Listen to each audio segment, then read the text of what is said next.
미국의 한 목사님이 가족들과 함께 미국 남부 여행을 휴가차 떠나게 됐습니다.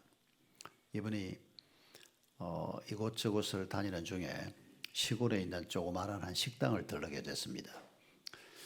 가족들과 함께 식당에 들어가서 자리를 잡고 앉아서 주문을 했는데 옆 테이블에 나이가 좀 많은 할아버지 한 분이 앉아 있었습니다. 두 사람이 눈이 마주쳤습니다. 서로 목례를 했습니다. 그랬더니 그 할아버지가 이 젊은 목사님에게 질문을 했습니다. 휴가 왔습니까? 그렇습니다. 뭐 하시는 분입니까? 저는 목사입니다. 그랬더니 이 할아버지가 목사라는 얘기를 듣더니 대기 목사라고 하니까 내가 한 몇 마디 좀 할 말이 있다고 그러고는 가까이 오셔서 앉더라는 겁니다. 그러면서 이 할아버지가 이 젊은 목사님, 물론 그때 부인도 옆에 있었고 아이들도 옆에 있었습니다. 평생에 이 목사님이 잊을 수 없는 얘기를 해주었습니다. 그래서 이 목사님이 이 할아버지가 하는 얘기를 듣고 자기가 책을 쓰면서 그 책에다 이 얘기를 써놓았습니다. 이 할아버지가 이런 얘기를 했습니다. 이 테네시주, 미국 남부에 있는 주입니다. 테네시주 저 남쪽에 조그마한 시골 마을이 있는데 거기에 사생아가 하나 살고 있었습니다. 이 아이가 태어나서 보니까 엄마 혼자, 젊은 엄마가 혼자 자기를 키우는데 미혼모였습니다. 아버지는 누군지도 모르고 이 아이가 자라면서 엄마한테 아버지가 누구냐, 왜 우리는 아빠가 없냐 그런 걸 물으면 엄마는 화를 내고 아버지에 대해서는 한마디도 해주지 않는 겁니다. 그리고 친척도 없고 다른 가족은 아무도 없었습니다. 나중에 알고 보니까 이 엄마가 미혼모였습니다. 그리고 유부남과 연애를 했습니다. 그러니까 아주 옛날이니까 그때만 해도 미국 사회가 지금하고 다를 때입니다. 시골에서 미혼모가 생기니까 동네 수치가 되고 가문의 수치가 되고 그러니까 이 젊은 여성이 미혼모 상태로 고향을 떠나서 아는 사람이 한 사람도 없는 그 시골 마을로 들어온 겁니다. 거기서 아기를 낳고 거기에서 살게 된 겁니다. 이게 이 아이가 태어나서 이제 학교를 가게 되고 조금씩 자라는데 모든 사람이 다 자기를 사생한 줄 알고 있고 가난하고 엄마는 늘 우울해 있고 이 아이가 살맛이 없었습니다. 동네에 가면 친구들이 전부 자기를 무시합니다. 가난하고 아빠도 없고 엄마도 무슨 활동을 왕성하게 하는 것도 아니고 이 아이가 한없이 우울하고 한없이 소외된 마음을 가지고 초등학교 시절을 보내고 있었습니다.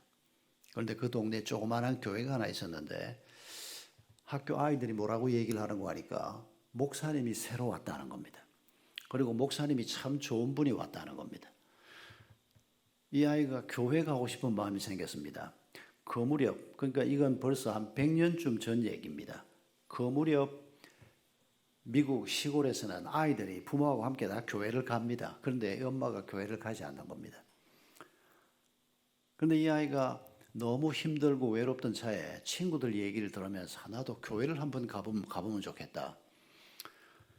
그런데 사람들 많이 모이는 곳에 가는 걸 이 아이가 겁을 냈습니다. 대인기피증이 있는 겁니다. 그런데 이 아이가 아이디어를 하나 냈습니다. 사람들이 교회 다 들어가고 난 다음에 혼자 살짝 뒤에 들어가서 예배당 뒤에 앉아서 예배를 드리고 예배가 끝나기 전에 얼른 빠져나오면 되는 겁니다. 그러면 사람들하고 마주치지 않는 겁니다. 이 아이가 그런 방식으로 교회를 한 번 가고 두 번 가고 한 달 가고 두 달 가고 몇 달이 지났습니다. 어린 아이였지만 너무 갈급한 상태였기 때문에 하나님께서 이 아이에게 은혜를 베풀었습니다. 목사님이 설교를 하는데 이 아이가 말씀이 들리기 시작했습니다. 이 아이에게 은혜가 임하기 시작했습니다. 도둑 고양이처럼 교회를 다녔지만 한 몇 달 교회를 다니면서 어느 주일날 예배를 드리는데 이 아이가 설교와 예배를 드리는 중에 은혜를 받고 혼자서 눈물을 흘리면서 울었습니다. 그리고는 예배가 끝나는 줄도 모르고 정신을 차리고 보니까 벌써 목사님 축도를 하고 예배가 다 끝나버렸습니다. 사람들이 나가는 소리가 들리는데 이 아이가 그냥 얼굴을 푹 파묻고 모든 사람이 나갈 때까지 기다리고 있었습니다. 사람들 발자국 소리가 좀 조용해지는가 싶더니 누군가가 또 이렇게 걸어오는 소리가 들렸습니다. 그리고는 자기 앞에 와서 멈추어 서고 자기 어깨를 툭툭 치는데 보니까 목사님이었습니다. 목사님하고 눈이 처음 마주친 겁니다. 목사님이 이 아이를 보고 처음 했던 말이 뭔고 하니까 네 이름이 뭐냐? 네 아버지가 누구냐? 하는 말이었습니다. 이 아이가 제일 듣기 싫어하는 말이 아버지 얘기입니다. 원망스러운 아버지, 자기를 버린 아버지, 엄마를 버린 아버지. 그런데 자기가 지금 목사님에 대해서 굉장히 존경하는 마음을 가지고 있는데 목사님이 자기하고 얼굴을 마주치면서 처음 했던 말이 네 이름이 뭐냐? 네 아버지가 누구냐? 이 아이가 마음에 막 상처가 생기기 시작했습니다. 그런데 목사님이 이어서 한 말이 이 아이의 마음을 시원하게 만들었습니다. 네 이름이 뭐냐? 네 아버지가 누구냐? 그런데 네 눈에 눈물을 보니까 네 아버지가 누군지 내가 알겠다. 네 아버지가 하나님이시구나. 네 얼굴이 하나님을 닮았구나. 목사님이 이렇게 얘기를 한 겁니다. 사실 이 목사님은 그 아이가 누군지 알고 있었습니다. 그 조그마한 시골 마을에 그 예배당도 조그마한 예배당인데 예배 와서 앉아있는 그것도 몇 달째 와 있는 아이를 목사님이 몰랐을 리가 없습니다. 이 아이하고 언제 어떻게 이제 접촉을 하고 만날 건가 하고 기다리고 있었던 게 아닌가 그렇게 짐작이 되는데 이 아이가 예배를 드리면서 은혜를 받고 눈물을 흘려서 눈물을 닦았지만은 그 눈이 축축해 있는 그 모습을 보면서 목사님이 눈물을 흘린 네 얼굴이 하나님을 닮았다. 이 말을 듣는 순간에 이 아이가 하나님이 내 아버지라고 그동안 믿음이 조금 생기긴 했지만은 하나님이 내 아버지고 내가 하나님을 닮았다고 목사님의 그 말이 한없는 격려가 되기 시작했습니다.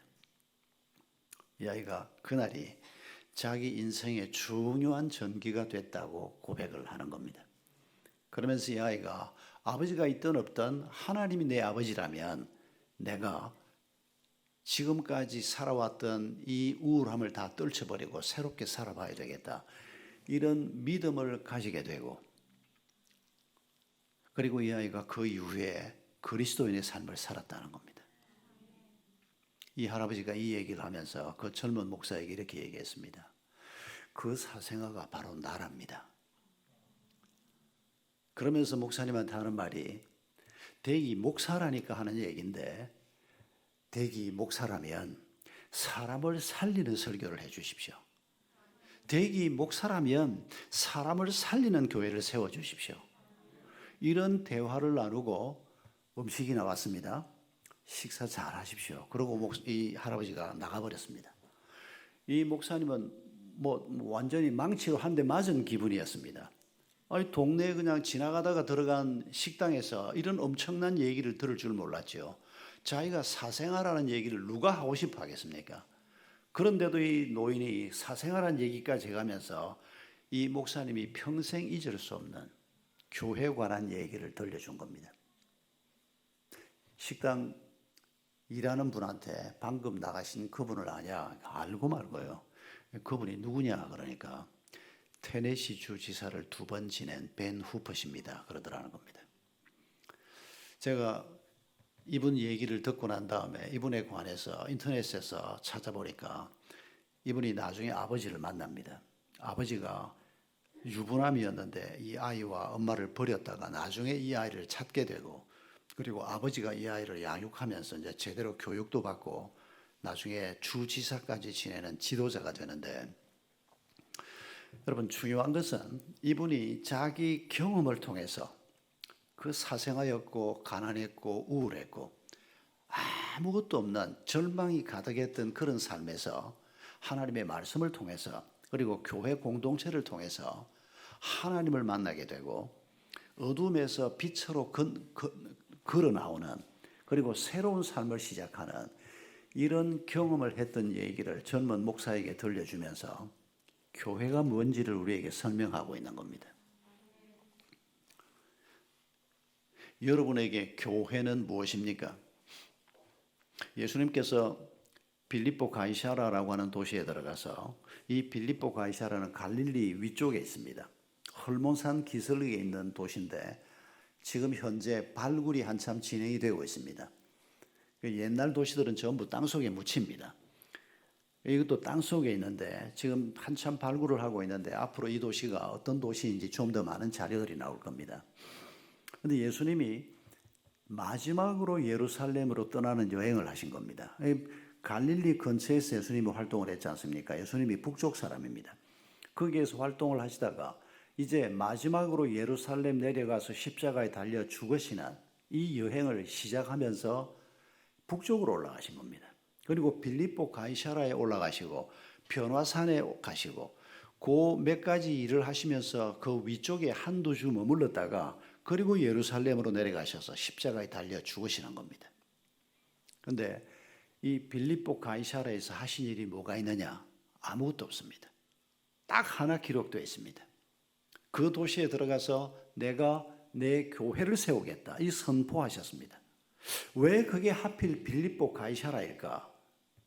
그런데 그 시점은 계산을 해보면 예수님께서 십자가에 달려 죽으시는 시간을 역으로 계산을 해보면 길게 잡으면 한 2달쯤 전입니다. 짧게 잡으면 1달 반쯤 전입니다. 예수님은 자신이 십자가에 달려 죽으실 것을 내다보고 계셨습니다. 그런데 십자가를 앞에 놓고 지금 예수님께서 빌립보 가이사라에 들어가셔서 제자들을 향해서 내가 내 교회를 세우겠다.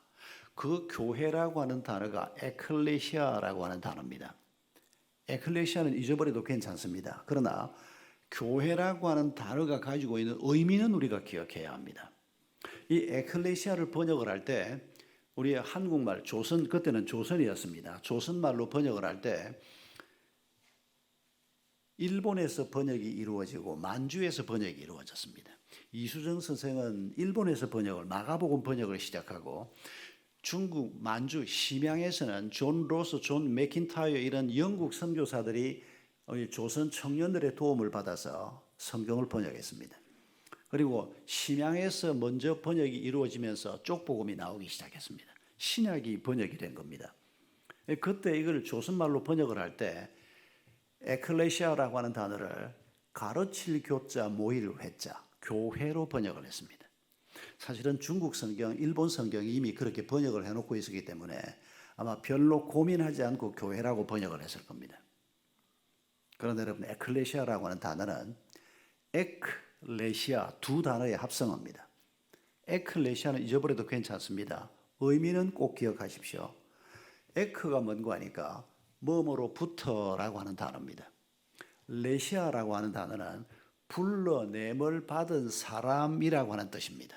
그게 원래 부른다라고 하는 동사에서 온 단어인데 그러니까 예수님께서 내가 내 에클레시아를 세우겠다고 할 때 그 단어의 문자적인 뜻은 어디에서 불러냄을 받은 사람 혹은 사람들이라는 뜻입니다. 사생아라고 하는 침침하고 어둡기 짝이 없는 이런 상황 속에 있던 사람이 어디로 불러냄을 받았습니까? 빛으로 불러냄을 받았습니다. 생명의 자리로 불러냄을 받았습니다. 자존감이 넘치는 자리로 불러냄을 받았습니다. 아버지가 없으니까 가난하니까 사생하니까 내 인생은 끝장났다. 내 인생은 희망이 없다. 이렇게 생각하던 자리에서 하나님이 내 아버지시고 진리의 하나님이 나를 인도하시고 이런 하나님의 말씀을 받으면서 형편없던 자존감이 새롭게 생겨나는 이런 자리로 불러냄을 받는 사람. 여러분 이게 에클레시아 교회의 뜻입니다. 그러니까 가르칠 교자 모일 회자로 번역한 건 참 아쉽기 짝이 없는 번역입니다. 차라리 그냥 에클레시아라고 쓰는 것은 어땠을까? 그러면 우리가 외래어로 마치 예수님, 예수 그리스도를 우리가 번역하지 않고 그냥 그 발음 그대로 예수 그리스도라고 우리가 부르지 않습니까? 예수를 이를테면 구원자라고 번역을 하고 그리스도를 기름 부음 받은 자라고 우리가 번역하지 않습니다.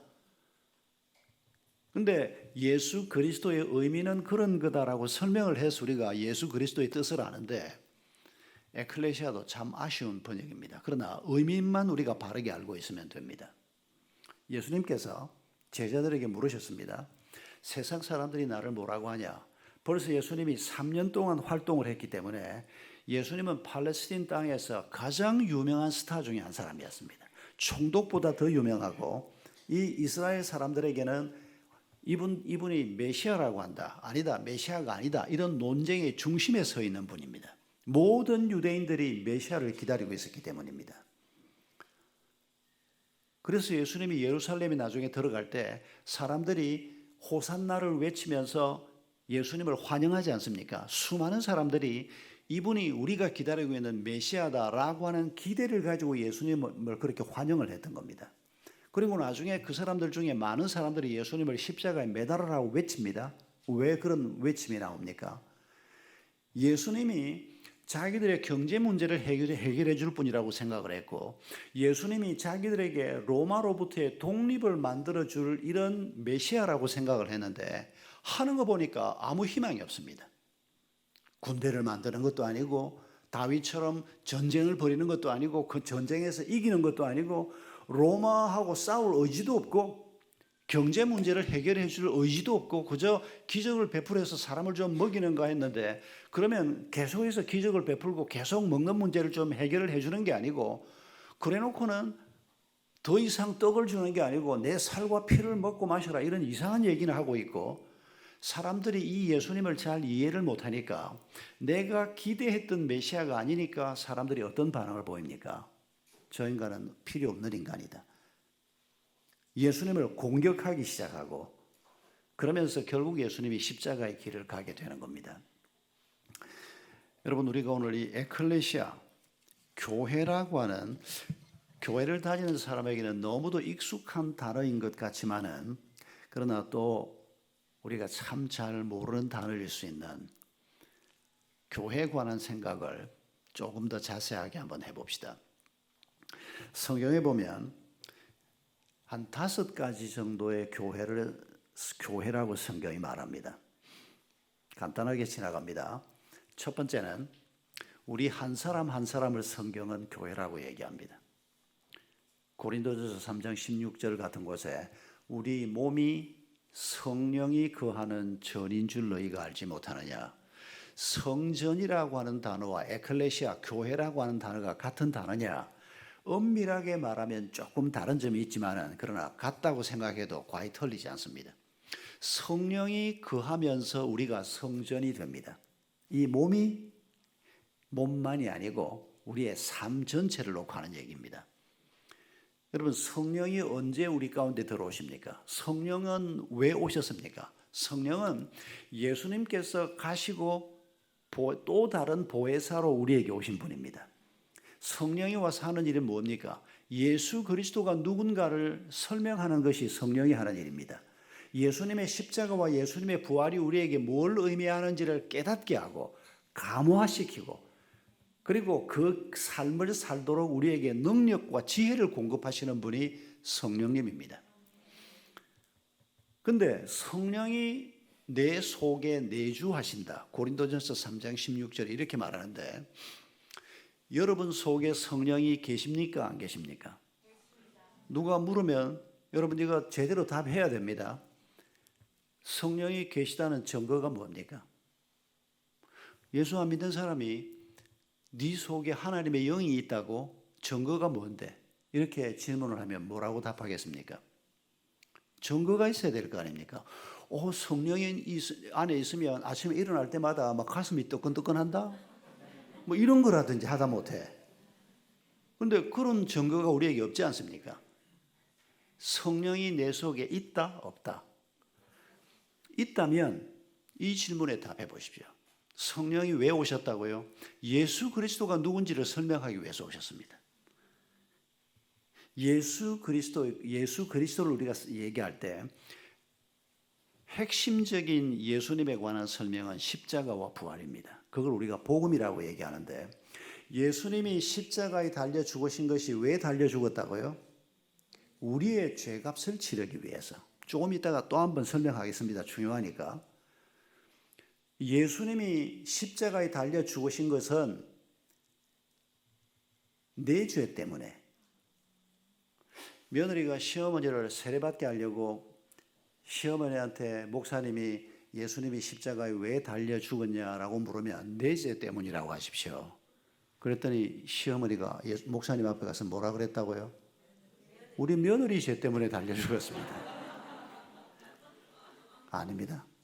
며느리 죄 때문에, 내 죄 때문에, 우리 모든 사람의 죄값을 치르기 위해서. 이거 누가 가르쳐 준다고요? 성령님이. 나는 목사님한테 배웠는데 목사님을 통해서 성령님이 우리에게 가르쳐 주는 겁니다.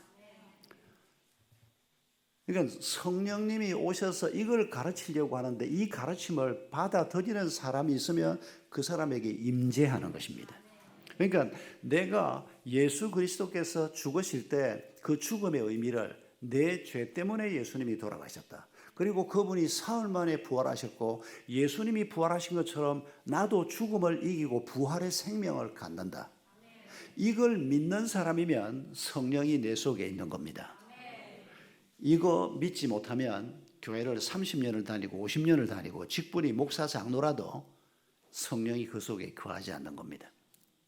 우리가 언제 교회가 된다고요? 성령이 우리 가운데 내주하실 때부터 이제 교회가 세워지기 시작하는 겁니다. 두 번째 교회는 우리 부부가 만든 우리의 가정입니다. 우리는 결혼할 때 예수님 믿지도 않았는데 나는 예수님 알지도 못했는데 당신은 몰라서도 하나님은 알고 계셨습니다.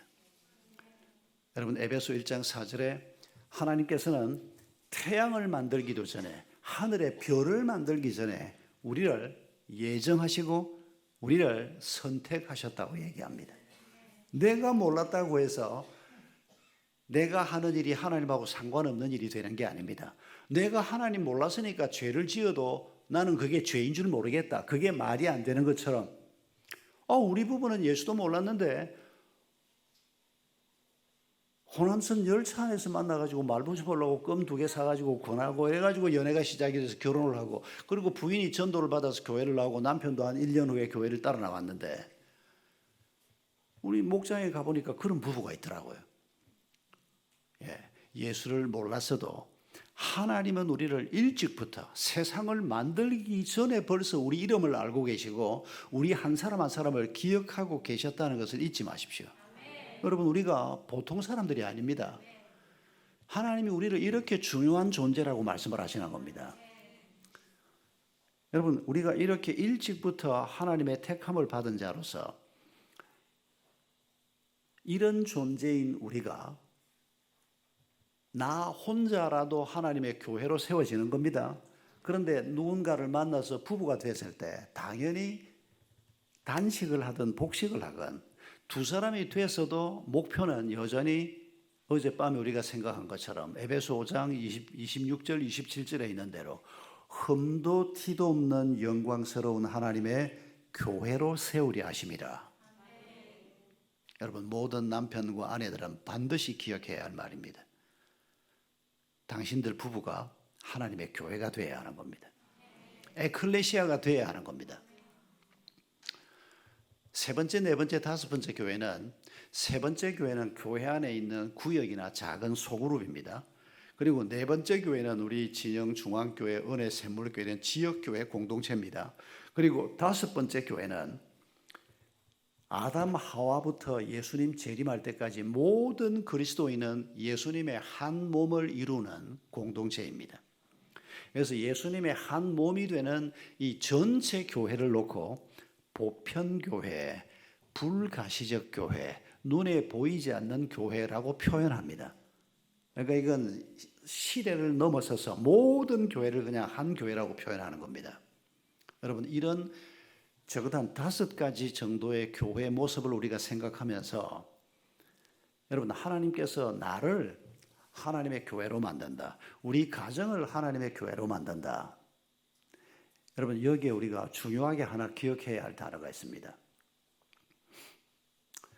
여러분 하나님이 사람을 처음 만들 때 하나님의 형상을 따라 지었다고 창세기 1장 26절 이하에서 말합니다.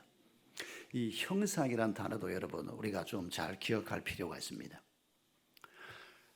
형상이란 단어의 의미를 2가지로 제가 설명을 하려고 하는데 하나는 이 형상이란 단어를 원래 히브리어로 기록되지 않았습니까? 그리스어로 번역을 할 때 옛날 분들이 주로 뭐라고 번역을 했는가 하니까 오늘 우리가 잘 아는 단어 아이콘이라고 하는 단어로 번역을 했습니다. 여러분, 왜 제가 우리가 알지도 못하는 그리스 얘기를 하는 거 아닐까? 이게 의미가 오늘 우리가 잘 아는 거기 때문입니다. 여러분, 컴퓨터 화면에 맨 처음 쭉 뜨는 작은 그림들을 뭐라고 합니까? 아이콘이라고 하지 않습니까? 우리 연세 드신 분들도 아이콘이란 말을 몰라도 컴퓨터를 맨 처음 켜면 화면에 작은 그림들이 뜨는 것 아마 보셨을 겁니다. 그걸 아이콘이라고 합니다. 그리고 이거 어떤 역할을 합니까? 저도 새벽기도 끝나고 나면 컴퓨터를 켜면, 요새는 제가 안 그럽니다만 현역일 때는 항상 C라고 하는 교회 홈페이지가 담겨있는 조그마한 아이콘을 클릭을 하면 그 속에 250명의 목사들이 올린 매주 올라오는 기도 제목들이 있습니다. 그걸 제가 이제 일일이 다 못 만나니까 그 목자들이 매주 올리는 기도 제목들을 보면, 아, 이 목장에 환자가 있구나, 아, 이 목장에 이런 기도 제목이 있구나, 이런 걸 볼 수 있게 되는 겁니다. 지금은 제가 이제 그거 클릭을 안 합니다. 그런데 오랫동안 제가 C라고 하는 눈에 보이는 건 조그마한 아이콘인데 그걸 클릭을 하면 그 뒤에 숨어 있는 본체가 뜨는 겁니다. 그런데 여러분, 우리가 누구의 아이콘이라고요? 하나님의 아이콘으로 하나님이 우리를 지었다고 얘기합니다. 그러면 이 박 아무개를 클릭을 하고 이 아무개를 클릭을 하면 뭐가 떠야 됩니까? 하나님이 떠야 한다는 겁니다. 여러분, 이게 하나님이 인간을 지으실 때 하나님이 가지고 계셨던 원래 계획이라는 겁니다. 아담 하와를 들여다보면 하나님이 보이는 존재로 만드셨다는 겁니다. 그게 하나님의 형상의 첫 번째 의미입니다. 그리고 우리가 이런 우리 삶 속에 하나님이 보이도록 하기 위해서 이 하나님이 우리에게 나누어 주신 형상이 있습니다. 성품이 있습니다. 그게 뭡니까? 어떤 피조물에게도 나누어 주지 않고 인간에게만 나누어 주신 하나님의 성품, 하나님의 형상이 있습니다. 하나님의 자율성입니다. 하나님은 완전 자유를 하신 분입니다. 하나님에게는 이런 단어 자체가 어울리지 않습니다만은 시간도 하나님을 얽매지 못하고 공간도 하나님을 얽매지 못하고 어떤 것도 하나님을 메어놓지 못합니다. 여러분, 이 말 뜻을 아실 겁니다. 우리는 시간에 매여 있지 않습니까? 나이를 먹으면 점점 늙고 공간이 또 매여 있습니다. 여기 와서 앉아 있으면 집에는 없습니다. 우리 하나님은 아무 것에도 매이지 않습니다. 이 하나님은 완전 자유를 하시는 분이라면 우리는 완전히 자유를 하는 것, 스스로 존재하는 건 아닌데, 근데 우리에게 상당한 자율성이 우리에게 있다. 이게 인간만 가지고 있는 특징 중에 하나입니다. 오늘 오실 때, 교회 오실 때 집에서 나올 때 이걸 입을까 저걸 입을까, 그런데 지금 그 옷을 입고 오셨습니다. 그런데 어떻게 그 옷을 입었습니까? 그냥 팔을 벌리고 서 있었더니 옷이 날아와서 내 어깨를 뒤집어 엎었습니까? 내가 선택했지 않습니까? 아, 오늘 조금 밤에는 좀 쌀쌀할지 몰라, 두꺼운 걸 하나 입어야 되겠다. 우리가 생각하고 판단해서 우리가 결정하지 않습니까? 여러분, 이건 어떤 짐승도, 우리보다 그렇게 빨리 달리는 표범도, 우리보다 훨씬 힘이 센 사자도, 훨씬 나무를 잘 타는 원숭이도, 이 세상에 존재하는 어떤 다른 피조물에게도 이런 모습이 없습니다. 오직 인간에게만 주신 겁니다. 제가 얘는 자율성 하나만 예를 듭니다만은 자율성이라든지 창의성이라든지 거룩성이라든지 지성이라든지 이런 성품들을 하나님이 인간에게만 나누어 주셨습니다. 이런 걸 가지고 있기 때문에 우리가 하나님과 소통을 할 수 있는 겁니다. 이런 걸 가지고 있기 때문에 이게 잘 발전이 되면 우리를 통해서 하나님이 드러나게 되는 겁니다. 그런데 어디에서 문제가 생겼습니까? 아담 하와가 선악과 따먹으면서 내 스스로 하나님처럼 살고 싶다, 이 죄를 지으면서 이 형상이 깨져 버렸습니다. 이 형상이 완전히 없어진 건 아닙니다. 그러나 깨져 버렸습니다. 예수 그리스도가 이 세상에 오시는 것은 이 형상을 회복시키기 위해서 오시는 겁니다. 그래서 베드로후서 1장을 보면 베드로 사도도 이런 표현을 합니다. 우리가 신의 성품에 참여하는 자가 되게 하려고 하신다. 하나님의 성품에 참여하는 자가 되게 하려고 하신다. 이게 다른 성경 본문에서는 성령의 열매가 맺힌다 이렇게 설명을 합니다. 여러분, 이런 것들이 하나님이 원래 우리에게 나누어 주셨던 이 하나님의 형상이 성령이 우리 가운데 거하면서 우리가 하나님과 교제하면서 우리 속에 회복이 되기 시작하는 겁니다. 신앙생활을 하면서 내가 내 욕망을 따라 행하지 않고 내 고집을 따라 행하지 않고 하나님의 말씀을 따라 행하고 성령이 가라고 하는 길로 걸어가고 이런 교제가 이루어지면서 우리가 점점 하나님을 닮아가게 되는 것입니다. 바로 이런 존재를 에클레시아라고 성경이 말하는 거예요. 에클레시아라고 말할 때 예배당 건물도 중요하고 교회 조직도 중요하고 교회 프로그램도 중요하지만 가장 중요한 것은 사람입니다. 우리를 하나님이 에클레시아라고 얘기하는 겁니다. 그런데 중요한 거니까 다시 돌아가서 이 교회가 어디에 세워진다고요? 베드로가 고백했습니다. 주는 그리스도시요 살아계신 하나님의 아들입니다. 그리스도라고 하는 말이 중요합니다. 여러분, 그때 베드로가 이 고백을 할 때 다른 제자들은 어땠을까요? 다 똑같은 마음이었습니다. 그들이 같이 훈련받았고 같이 경험했고 베드로가 대표자로 고백한 것뿐이고 다른 분들도 다 같은 고백을 가지고 있었습니다. 주님이 그리스도십니다. 그리스도란 말은 구약에 나오는 메시아를 그리스로 번역한 겁니다. 주님이 메시아십니다. 주님이 우리의 구원자로 오셨습니다. 여러분, 이 고백은 굉장히 중요한 고백입니다. 여러분의 구원자는 뭐라고 생각합니까? 우리가 어젯밤에도 잠깐 나눈 것처럼 뭐긴 뭐야, 돈만 좀 있으면 뭐 다 해결되는 거지. 이런 사람은 그리스도인이 아니고 돈교회 교인입니다. 돈이라고 하는 것이 내 문제를 다 해결해 줄 거다. 이렇게 생각하는 사람이 돈교회 교인 아니고 뭐겠습니까? 그리스도인은 돈이 필요 없다고 생각하는 사람은 아닙니다. 돈 필요합니다, 우리도. 그러나 돈이 하나님만큼 중요하다고 생각하지 않는 것이 그리스도인이라는 겁니다. 하나님하고 비교할 때 어떤 것도 돈이든 자식이든 건강이든 금덩어리든 어떤 것도 하나님만큼 중요한 거 없다. 이렇게 생각할 줄 아는 사람이 그리스도인입니다. 그리고 생각만 하는 게 아니고 실제로도 그렇게 사는 사람이 그리스도인이라고 얘기하는 겁니다. 그런데 우리가 살면서 이 물질이 너무 중요하다 보니까 우리도 모르게 돈에 자꾸 오염이 되는 겁니다. 여러분, 인간이 특히 우리 믿음을 가지고 있는 우리까지도 돈이 돈에 오염이 되는 이런 우리의 모습을 아마 여러분 좀 옛날 작가긴 하지만은 생텍쥐베리라고 하는 사람을 기억하실 겁니다. 이 사람이 쓴 어린 왕자라고 하는 소설이 옛날에 나온 소설인데 제가 기억이 희미해서 그냥 기억만 가지고 제가 잠깐 한 장면을 소개를 하면 거기에 이런 얘기가 나옵니다. 어린 왕자의 입으로 어른들을 꼬집는 얘기입니다. 생텍쥐베리라고 하는 작가가 이 세속의 상황을 놓고 이 외계에서 온 어린 왕자의 눈으로 바라보게 하고 그걸 꼬집는 얘기를 거기에 많이 써놓았는데 그중에 이런 장면이 나옵니다. 어린 왕자의 입으로. 제가 문장 그대로 옮기는 거 아닙니다. 혹시 여러분이 나중에 보고 알고 박 목사가 엉터리를 인용했네 그러지 마시고 이걸 문자적으로 인용하는 게 아니고 제가 의역을 해서 인용하는 거니까 이런 얘기가 나옵니다. 우리 집이 얼마나 예쁜가를 어른들한테 얘기를 하는데 우리 집에 석양이 비칠 때 그 석양이 비칠 때 우리 집 창문이 빨갛게 물드는 얼마나 예쁜 집인지 그리고 우리 집 창문에 제라늄 꽃이 피어 있고 언덕 위에 있는 우리 집이 얼마나 예쁜 집인지 열심히 설명을 해도 어른들은 알아듣지를 못한다는 겁니다. 그러면서 어른들은 항상 뭐라고 묻는고 하니까 석양이고 제라늄 꽃이고 시끄럽고 그 집이 얼마짜리냐라고 묻는다는 겁니다. 동의가 되지요? 우리가 이런 사고방식을 가지고 있는 겁니다.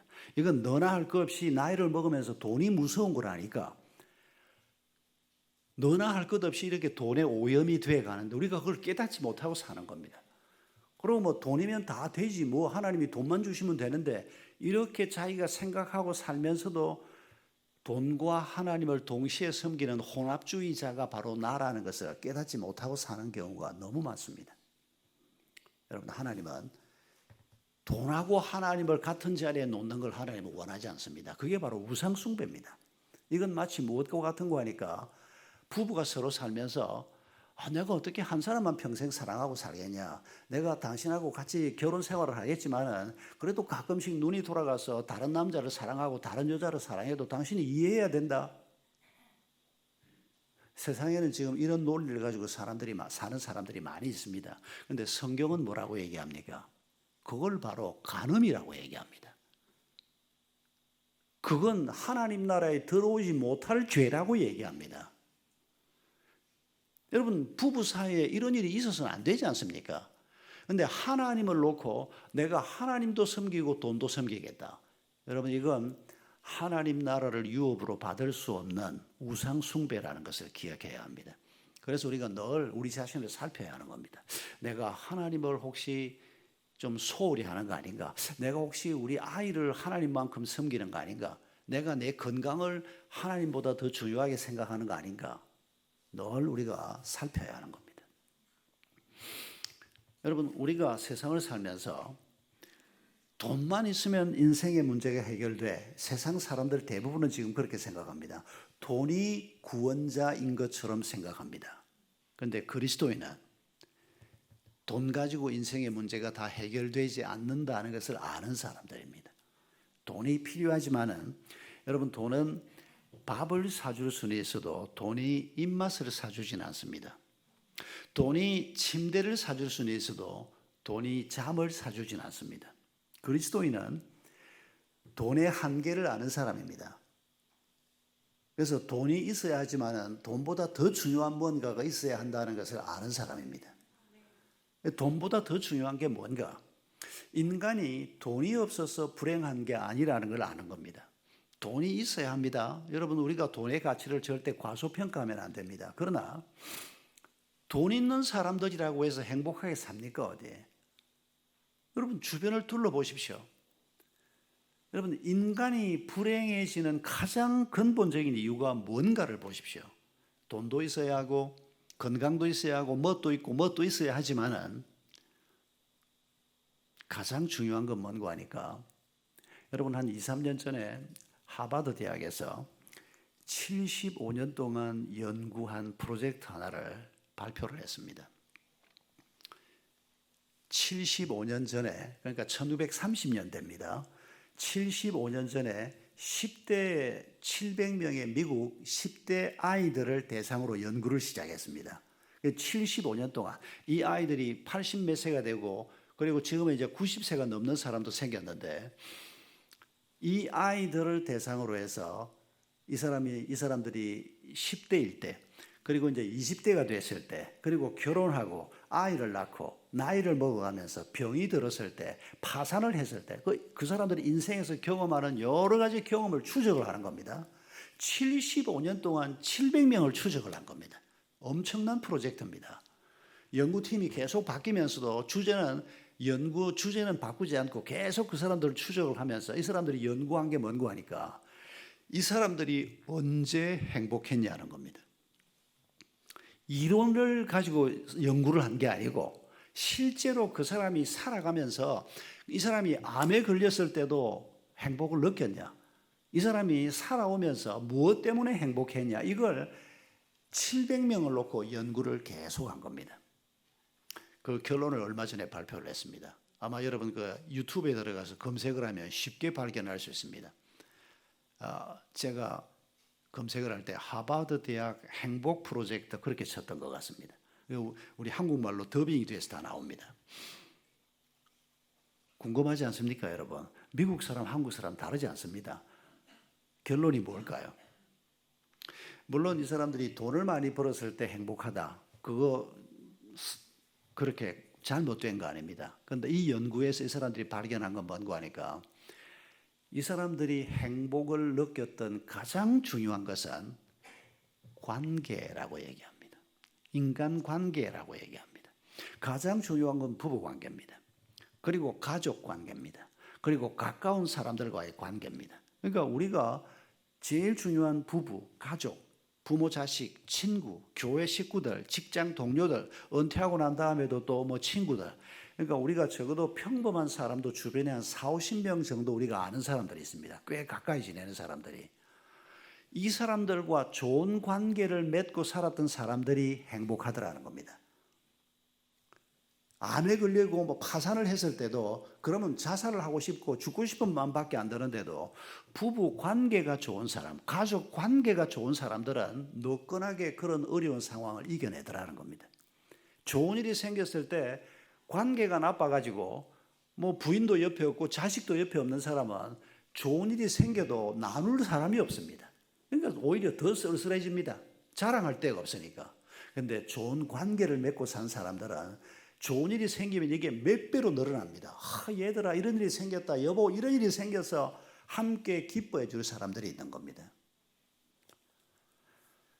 그런데 그리스도인은 이 연구 결과를 들으면서 당장 생각나는 게 하나 있습니다. 사람들과의 관계 가지고는 충분치가 않습니다. 하나님과의 관계가 있어야 합니다. 여러분 성경은 하나님과의 관계 속에서 다른 사람들과의 관계를 항상 얘기합니다. 이를테면 우리가 어제 저녁에 생각했던 부부 관계만 해도 세상 사람들은 그냥 뭐 마음에 원하는 사람 만나서 오순도순 잘 살고 서로 진실된 사랑을 하고 살고 이런 정도만 생각합니다. 그런데 하나님은 먼저 하나님과 우리의 관계를 먼저 확정을 하고 그리스도인이 되고 하나님 안에서 우리가 부부가 돼서 살 때 이 그리스도인 부부의 사랑은 어디까지 가야 된다고 얘기합니까? 어제 시간이 충분치 않아서 이런 얘기까지는 하지 못했습니다만은 서로 거룩해진다. 돕는 배필이 돼서 서로 사랑하고 순종하면서 이루어가는 사랑을 에베소서 5장에서 아가페의 사랑이라고 얘기합니다. 하나님의 사랑이라고 얘기합니다. 그냥 내가 이 사람이 좋아가지고 그냥 결혼했다. 그 정도 가지고 안 된다는 겁니다. 그건 인간적인 사랑입니다.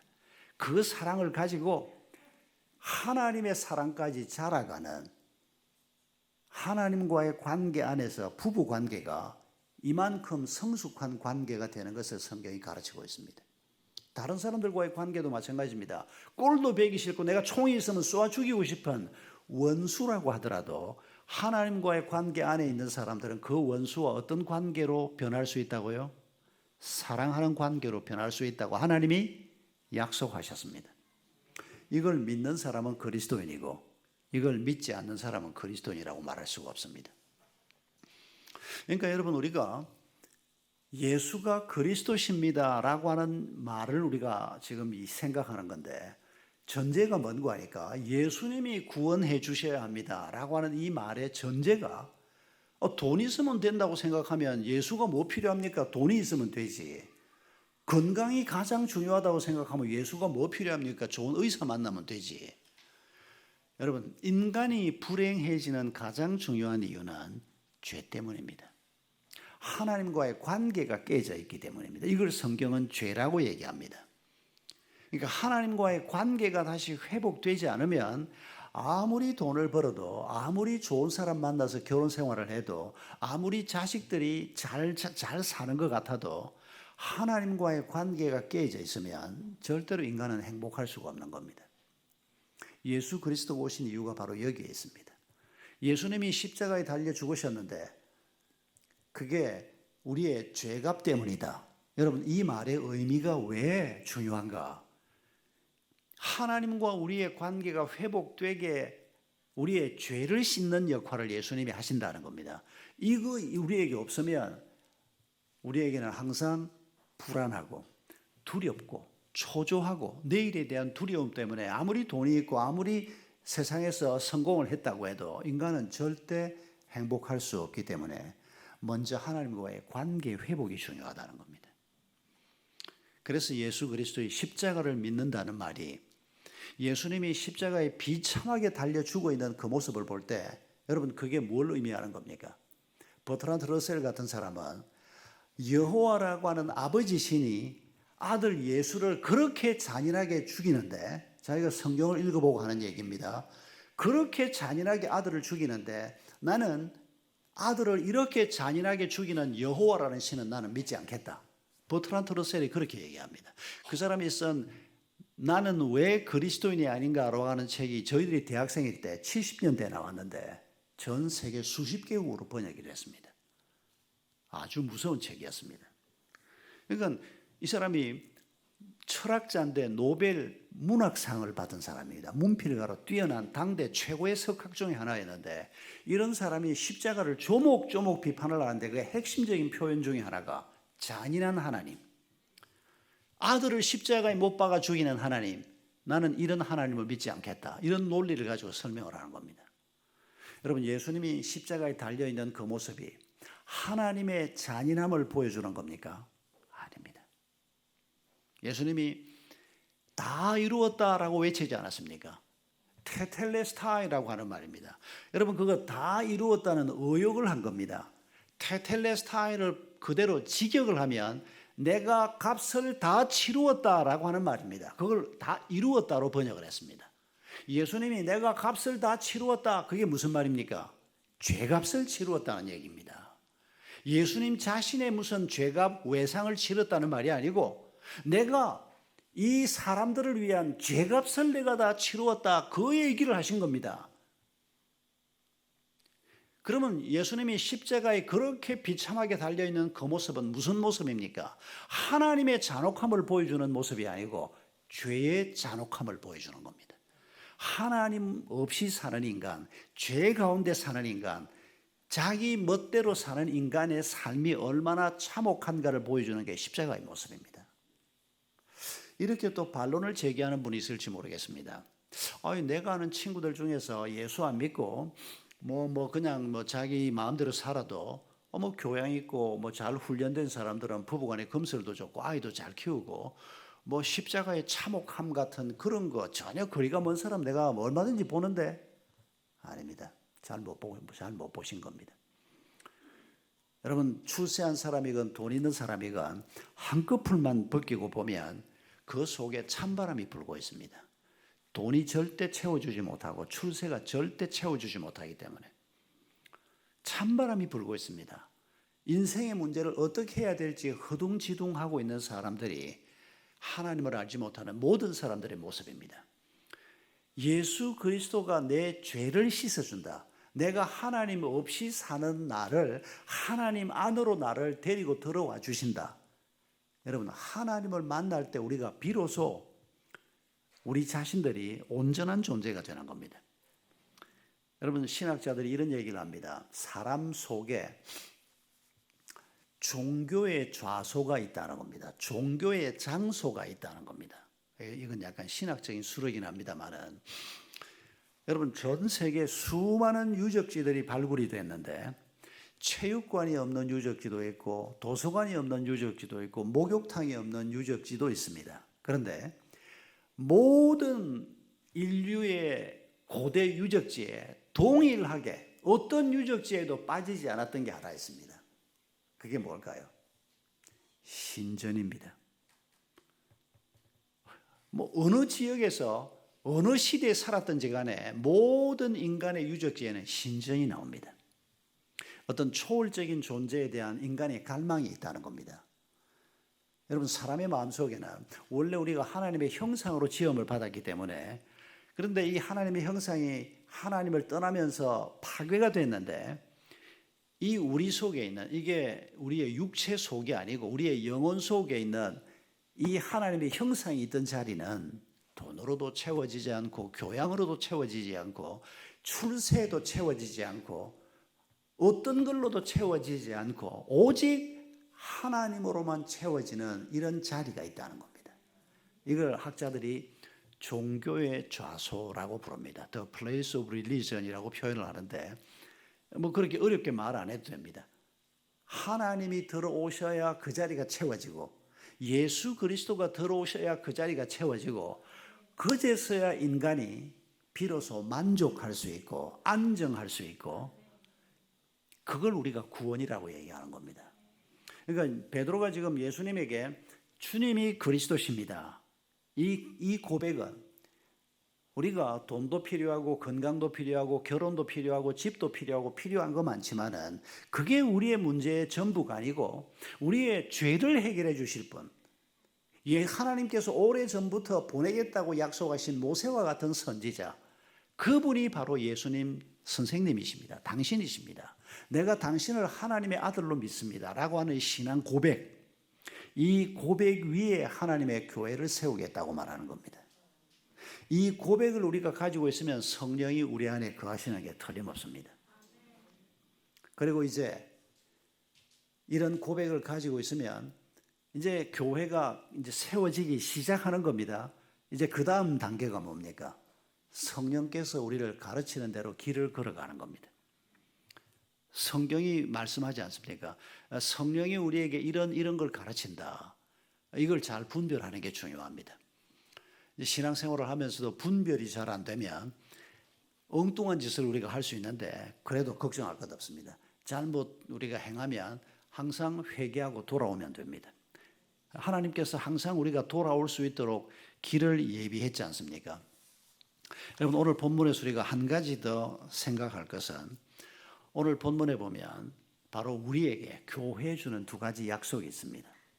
그 첫 번째 약속은 오늘 본문 18절에 보면, 내가 이 반석 위에 내 교회를 세우리니 음부의 권세가 이기지 못한다. 죽음의 권세가 교회를 이기지 못한다고 얘기합니다. 죽음이 어디서 옵니까?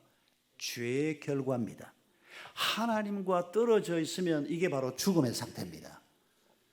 그리고 하나님과 떨어져 있으면서 죄가 우리 가운데 있으면서, 죽음이 우리 가운데 있으면서 이 죽음의 정상이 이제 막 나타납니다. 이게 불안이요, 초조함이요, 폭력적이 되는 거고, 이런 모습이 나타나는 겁니다. 그런데 죽음이 하나님의 교회를 이기지 못한다. 죽음이 예수 믿는 나를 이기지 못한다. 이 말이 무슨 말입니까? 이 말을 신약에서는 너희가 죽음을 보지 않으리라 이렇게 표현한 말로도 나오는데, 그 말도 물론 해석을 할 때 여러 가지 해석이 있습니다만은, 가령 연세 드신 우리 제가 형님 누님이라고 표현을 하겠습니다. 저도 70이 넘었으니까 아버님 어머님 그러면 너무 어르신 대접을 하는 거고, 연세가 좀 많으신 내가 이런 분들에게 또 제 자신을 향해서 죽음을 보지 않으리라, 그게 육체의 죽음을 겪지 않는다는 말이 아니고, 여러분, 세상 사람들은 육체가 죽을 때 영결식을 한다 그럽니다. 영원히 이별식을 한다 그럽니다. 근데 우리는 영결식을 하는 게 아니고 잠깐 헤어지는 겁니다. 육체의 죽음은 영원한 그 나라로 들어가는 문을 하나 열고 들어가는 것뿐입니다. 곧 다시 만날 겁니다. 그러니까 우리가 죽음을 두려워할 필요가 없습니다.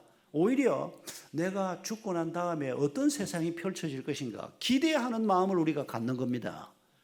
그러면 그게 죽음을 이긴 사람이 되는 겁니다. 그리고 죽음의 정상들을 우리가 이기는 겁니다. 죽음의 정상이 뭐라고요? 불안입니다. 이건 내일 어떻게 될 건가? 이게 죄를 안고 사는 사람들의 두려움입니다. 돈이 있고 없고 상관없습니다. 돈이 많아도 막 불안해가지고 막 계속 돈을 끌어모으는 부자들이 있습니다. 그래서 미국의 유명한 한 부자, 헐리우드에서 그 헐리우드를 만든 부자인데, 그 부자에게 기자가 물었습니다. 도대체 당신은 얼마나 돈을 모아야 만족할 건가? 그랬더니 그 사람이 한 말이 오늘보다 내일 더 많이, 이렇게 답했습니다. 불안한 겁니다. 그러니까 돈이 항공사도 가지고 있고 영화사도 가지고 있고 미국의 최고의 갑부 중에 하나인데도 이것만 가지고는 불안한 겁니다. 한순간에 날아갈 수 있지 않습니까? 여러분, 얼마 전에 우리 한국의 빌황이라고 하는 장로님이 미국에서, 미국 교포인데 30조를 날려먹었습니다. 뉴욕 정권가에서 최고의 이슈가 됐습니다. 그런데 그분이 장로님이고, 그분이 1조를 내가지고 몇 년 전에 그레이스 앤드 머시라고 하는 재단을 만들었습니다. 그래서 제가 그분 이름을 처음 들었는데, 아니 세상에 얼마나 돈이 많으면 1조를 기부를 해서 파운데이션을 만들어가지고 재단을 만들어가지고 여기에서는 교회를 직접 세우고 이런 사역을 하는 게 아니고 문화 사역을 합니다. 성경을 번역을 하고 책을 번역을 하고 성경도 아주 드라마 바이블을 만들어서 많은 사람이 읽게 하고 이런 쪽 사역을 하는 겁니다. 근데 그 돈을 낸 사람이 빌황이라고 하는 장로님이라고 제가 기사에서 봤는데, 이분이 바로 금년 봄에 펀드 매니저인데 30조를 날려먹었습니다. 미국에서도 막 다 깜짝 놀란 겁니다. 미국에서도 그렇게 돈 많이 다루는 사람이 많지 않았던 모양입니다.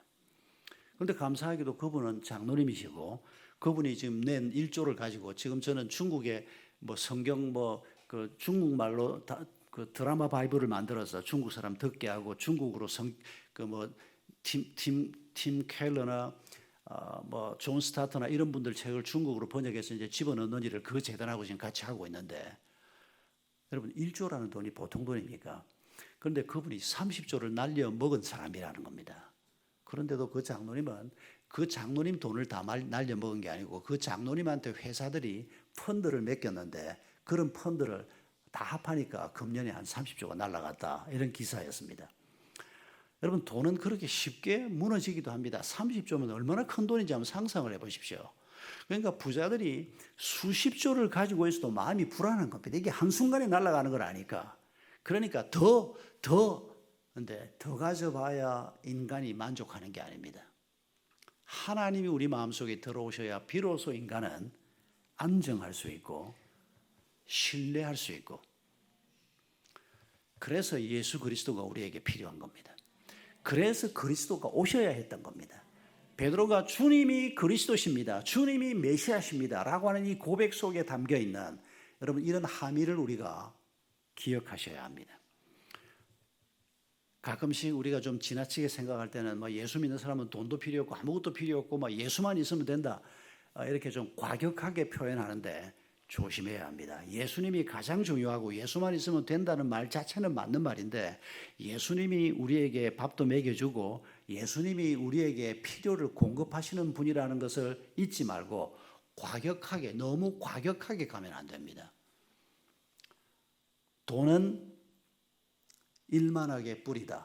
O입니까? X입니까? 답하지 마십시오. 마음속으로만 생각하십시오. 여러분 스스로 지금 체크하라고 제가.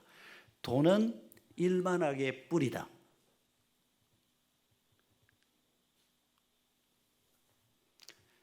O라고 생각하는 분은 정신 바짝 차리고 사셔야 합니다. 성경 공부 더 하셔야 합니다. 돈이 일만하게 뿌리가 아니고 돈을 사랑하는 것이 일만하게 뿌리다라고 바울서신에 나옵니다. 그러니까 돈이 문제가 아니고, 돈은 필요하면 하나님이 주시기도 하니까 그 돈을 사랑하고, 돈은 사랑의 대상이 아닙니다. 돈은 쓰라고 하나님이 주시는 겁니다. 그 돈을 사랑하고 공경하고 예배의 대상으로 삼는 게 문제라는 겁니다. 그리스도가 공경의 유일한 대상이라는 겁니다. 그리스도 외에는 예배의 대상이 없다는 겁니다. 그분이 우리 마음속에 계셔서 우리가 그리스도의 교회가 되고, 이제 이 교회가 머리가 예수 그리스도니까 이제 점점 머리의 명령을 따라서 온전히 회복이 되는데, 여러분 두 번째 교회에 주신 축복을 보십시오. 첫 번째는 음부의 권세를 이긴다 그랬고, 19절에 두 번째 권세는 뭔고 하니까 천국 열쇠를 내게 주리니 땅에서 네가 뭘 매면 하늘에서도 매일 것이고 땅에서 풀면 하늘에서도 풀릴 것이다. 여러분 이게 무슨 말입니까? 내가 여기에서 뭐를 매면 하나님이 위에서 나하고 똑같이 맨다는 겁니다. 내가 풀면 하나님도 푼다는 겁니다. 이게 무슨 말입니까? 하나님하고 나하고 마음이 똑같다는 얘기입니다. 내가 여기서 푸는데 하나님은 매버린다. 이건 하나님하고 마음이 다르다는 겁니다. 여러분 우리 신앙생활하면서 이런 거 많이 경험하죠. 내가 막 기도를 하는데도 하나님은 아무 관심이 없습니다. 왜 그럴까요? 너희가 무엇이든지 구하라 그래하면 내가 주리라. O입니까? X입니까? 너희가 내 이름으로 무엇이든지 구하면 내가 주리라. O입니까? X입니까? 앞에 건 X고 이게 O입니다. 내 이름으로, 예수 그리스도의 이름으로 무엇이든지 구하라. 여러분 이게 예수님과 내가 하나가 된다는 뜻입니다. 예수님이 주신 삶의 목적이 내 삶의 목적이 되고, 예수님이 주신 삶의 방법이 내 삶의 방법이 되고, 이렇게 예수님과 내가 하나가 될 때 내 기도가 무엇이든지 응답되는 기도가 될 수밖에 없는, 여기서도 똑같은 얘기를 합니다. 내가 천국 열쇠를 너에게 준다. 이 말은 당연하죠. 우리가 예수 그리스도를 아니까 예수 그리스도의 십자가와 부활이 바로 천국 열쇠 아닙니까? 그런데 그 문을 여는 것만으로 충분치가 않고 그 문을 열고 들어가서 그 안에 계신 모든 것의 주인 되신 하나님과 내가 하나가 되는, 내가 여기에서 묶으면 하나님도 묶고 내가 풀면 하나님도 풀고, 여러분 이런 존재가 되게 하겠다는 겁니다. 여러분 이게 하나님의 교회에 관한 하나님의 약속입니다. 이게 우리가 이 세상을 살면서 우리가 꿈꾸어야 할, 그리고 아까 설명이 조금 했습니다마는 하나님이 우리를 만들 때 하나님의 형상으로 아이콘으로 만들었다. 나를 보면 하나님이 보이게 되는, 이게 바로 교회를 들여다보고 있으면 하나님이 보이게 되는, 아까 우리가 불렀던 찬송에도 그런 가사가 나왔습니다. 전혀 하나님을 모르는 사람이 나하고 친해지고 우리 집하고 친해져서 한 달, 두 달 지내면 아, 이 사람들은 좀 다르네. 이 사람들은 거짓말 한 번만 하면 돈이 1,000만 원이 생기고 500만 원이 생기는데도 그거 뭐 거짓말 한번 하면 될 건데 왜 끝까지 안 할까? 이게 하나님 때문이구나. 우리를 들여다보고 있으면 하나님이 보이는, 여러분 이게 하나님의 아이콘이란 말입니다. 이게 에클레시아라는 얘기입니다. 하나님을 전혀 모르는 사람이 이 진영 중앙교회에 들어와서 앉아서 보니까 저 사람들 왜 저러지? 왜 저렇게 말하고 왜 저런 결정을 하고 왜 저런 행동을 하지? 저게 돈이 생기는 것도 아니고 신문에 누가 내주는 것도 아니고 저게 하나님이 기뻐하시는 일이니까 저 사람들이 어려운 사람들을 도울 줄 알고 저 사람들이 이런저런 일을 하는구나. 우리를 보면 하나님이 보여야 한다는 겁니다. 그래서 하나님이 이 땅에 하나님의 교회를 세우는 겁니다. 하나님이 우리를 세우고 우리의 가정을 세우고 지역 교회를 세워서 하나님 알지 못하는 사람들이, 여러분 그 사람들이 예배를 옵니까? 찬송을 부릅니까? 그 사람들은 생전 안 하지 않습니까? 그런데 동창회 가면 동창인 친구가 어느 교회 집사라 그러고 그 친구는 지켜보고 있습니다. 친구니까. 내 옆집에 사는, 아파트 옆에 사는 내 이웃집 진영중앙교회 박집사, 김집사, 이런 사람들은 그 사람들이 지켜보고 있습니다. 그냥 지켜보는 게 아닙니다. 그 사람들은 성경을 안 읽으니까 우리를 읽고 있는 겁니다. 우리를 읽으면서 그 친구를 보니까 하나님이 있는 것 같아. 그 친구 보니까 하나님은 없어. 그 친구 지가 뭐 나하고 뭐 다른 게 있다고. 나는 뭐 일요일 되면 뭐 등산 가고 지는 교회 가고 그 사이밖에 없지. 뭐 돈 벌려고 눈 시뻘겋도 똑같고 뭐 거짓말 설득하는 것도 똑같고 지가 나하고 뭐가 달라.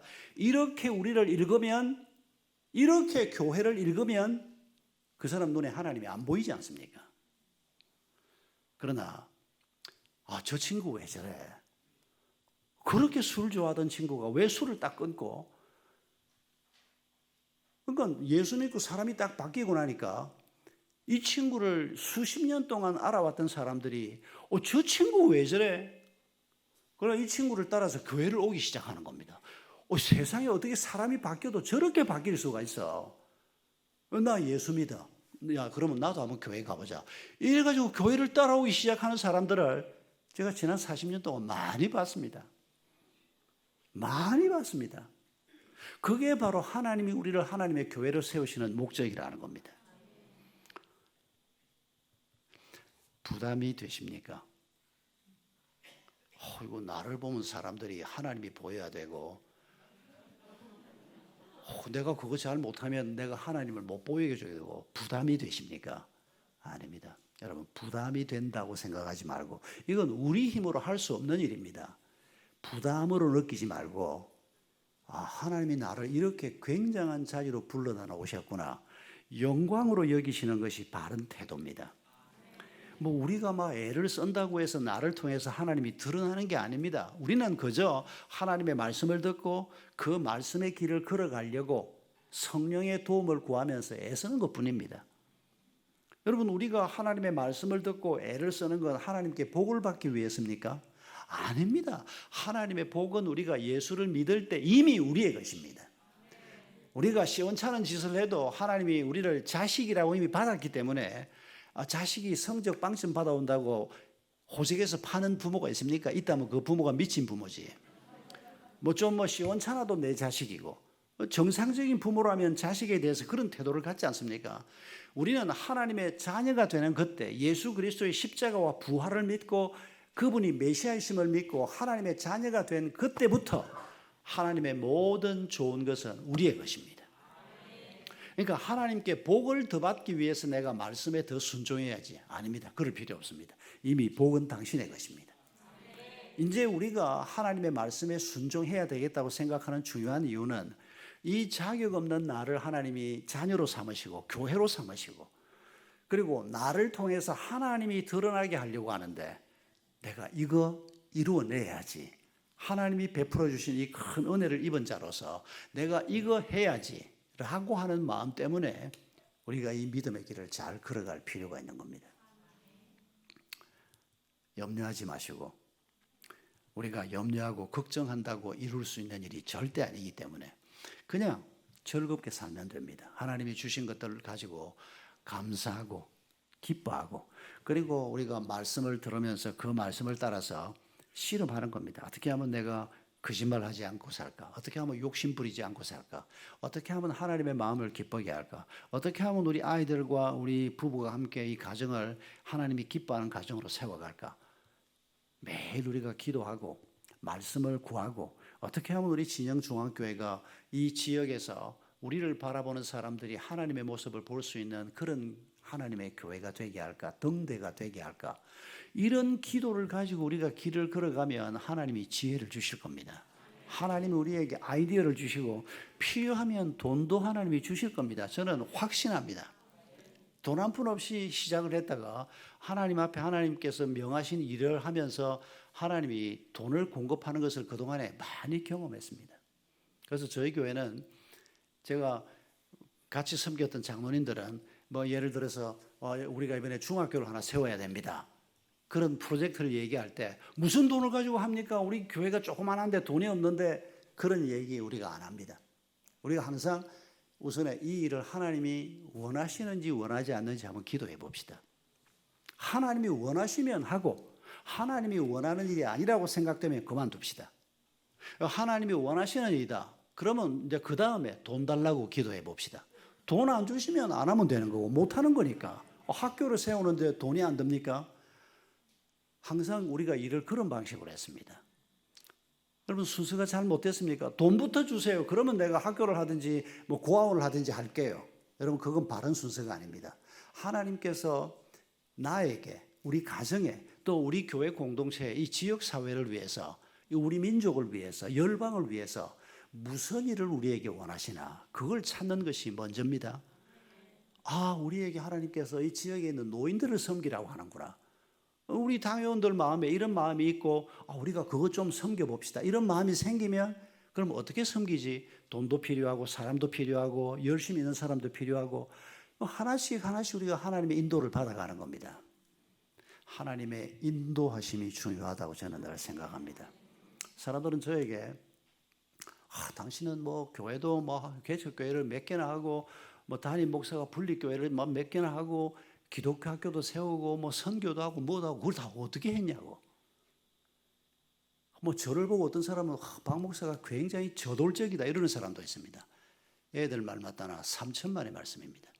저는 아무 계획이 없었습니다. 1981년에 우리 신대원을 마치고 서울에 있는 우리 손봉호 박사님이 개척한 5년 된 교회 제가 부름을 받고 갔는데 거기서 제가 강도사로 3년 있다가 33살에 그 교회 담임 목사가 돼서 쭉 섬겨왔는데 뭐 너무 어리기 때문에 목사님 밑에서 훈련받은 것도 아니고 계획이 없었습니다. 그냥 장로님들하고 같이 기도하면서 하나님이 뭘 원하시는지 기도하면서 하나님이 이거 원하시는 것 같다. 그러면 같이 기도하고 인원하고 우리가 한번 해봅시다. 마음이 모아지면 하나님 뭐 돈이 필요합니다. 그러면 성도들이 헌금하기도 하고 심지어는 외부에서 헌금이 들어오기도 하고 그러면 하나님이 원하시는 일이니까 뭐 해봅시다 하고 하는 데까지 일을 하나 매듭을 짓고 분립개척교회도 우리 장로님 중에 한 분이 우리가 여기에 땅을 사서 그때 이미 강남구 논현동에 땅 한 평에 3천만 원을 했습니다. 지금은 1억 합니다. 그러니까 평당 3천만 원 하는 땅을 100평 사면 30억입니다. 이걸 헌금을 해서 사서 예배당을 넓힐 거냐 아니면 성도들을 떼내서 부목사님을 파송을 해서 교회를 하나 더 만드는 게 좋은가? 이게 제 아이디어가 아닙니다. 우리 장로님의 아이디어였습니다. 첫 번째 교회를 했습니다. 저 강동에 있는 한영고등학교 강당을 빌려서 우리 부목사님을 파송해서 한 100명 교인이 나갔습니다. 근데 처음 해보니까 하나님이 이걸 굉장히 기뻐하신다는 걸 제가 느끼게 됐습니다. 그 다음부터 제가 주도하기 시작했습니다. 두 번째 교회, 세 번째 교회, 그래서 한 14개 정도 교회가 세워졌는데 아무 비전 없었습니다. 저는 무비전이 저의 비전입니다. 그러면 하나님께서 분리개척교회, 그게 어떤 때는 우리 장로님 입을 통해서 나오기도 하고, 기독교 학교도 그것도 제 비전 아닙니다. 우리 젊은 엄마들이 공동 육아방 해보겠다. 한번 해봐라 그러면. 그래가지고 한 10명 엄마들이 모여서 교회 장소를 빌려가지고 자기들이 교사를 고용을 해서 말하자면 유치원 같은 건데 공동 육아방을 시작을 했습니다. 제가 가만히 보니까 이게 참 필요하겠다 싶어서 교회에서 전문가들을 불러서 한 달에 한 번씩 토요일마다 기독교 교육 세미나를 계속 했습니다. 거기에 이 10명이 핵심 멤버였습니다. 한 1년쯤 하고 난 다음에 그룹이 형성이 되고 우리가 기독교 학교로 가야 되겠다. 그래서 교회가 2006년에 교회에서 유치원을 하고 그 공동 육아방을 이제 교회가 인수를 한 거죠. 너희들이 하려고 하면 해라. 그러나 교회에다 집어넣든지 너희들이 하든지 결정을 해라 그랬더니 교회에다 집어넣겠다. 유치원으로 이제 받아들이고 그리고 1학년부터 4학년까지 뽑아서 초등학교를 시작한 겁니다. 그게 지금도 분당 샘물교에 남아 있습니다. 그리고 걔들이 중학교 갈 때 중학교 시작하고 걔들이 고등학교 갈 때 고등학교 시작하고 중고등학교는 샘물교회가 감당을 못하겠다. 그래서 판교에 만들고 나중에 하나님이 땅을 용인 동백에 주셔서 학교를 그쪽으로 이사를 해서 지금 거기에 중고등학교가 있고 초등학교하고 유치원은 거기에서 다시 시작을 했습니다. 그리고 동탄에 또 중학교하고 초등학교를 시작을 했습니다. 하나님이 이런 방식으로 학교도 분립을 자꾸 하게 해서 지금 이제 기독교 학교가 세 지역에서 이루어지고 있는 겁니다.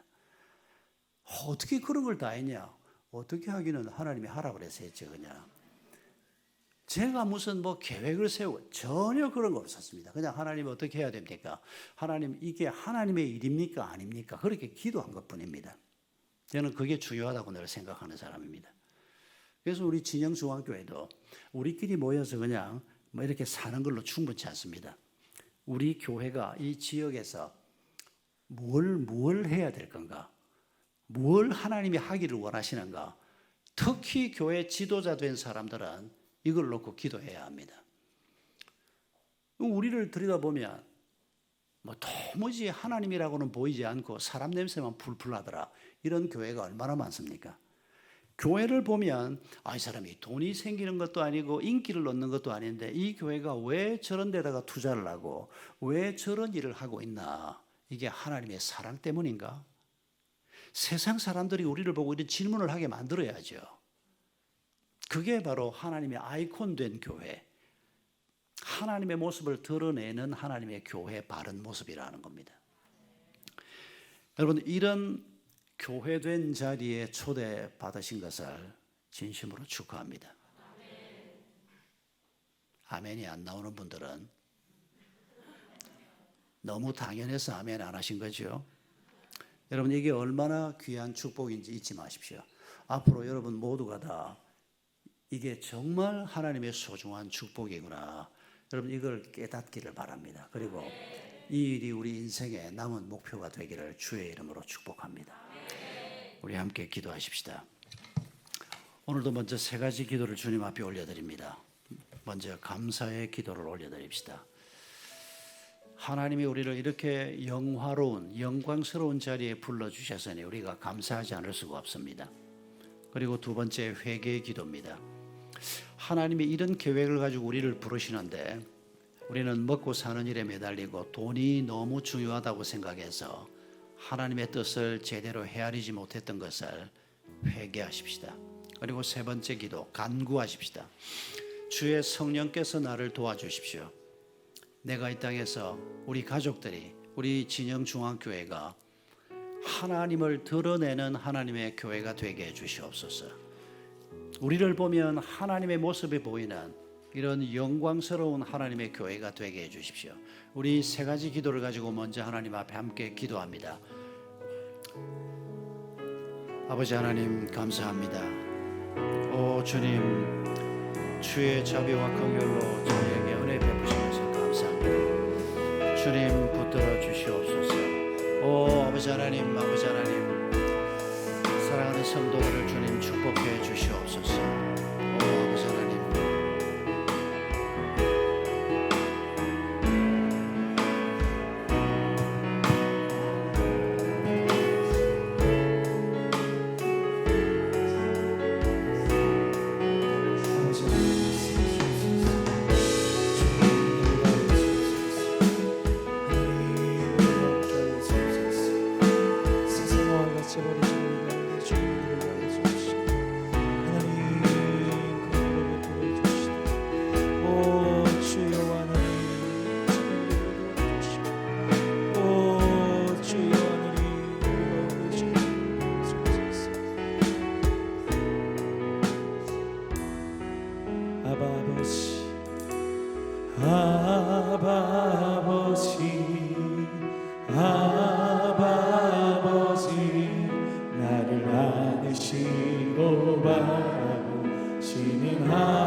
여러분을 안으시고 당신을 바라보시니 아버지께 찬송합시다. 하나님이 당신의 아버지가 되어주십니다. 나를 보시고 힘주시는 아버지, 주님은 내 맘을 고치시고, 주님 내 맘을 고치시고, 볼 수 없는 상처만 잊으네. 나를 아시고 나를 위해 하시네. 여러분의 아버지가 되시는 우리 주님 앞에 아버지,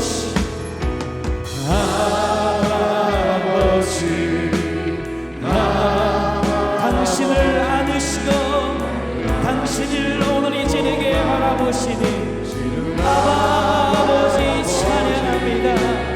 아버지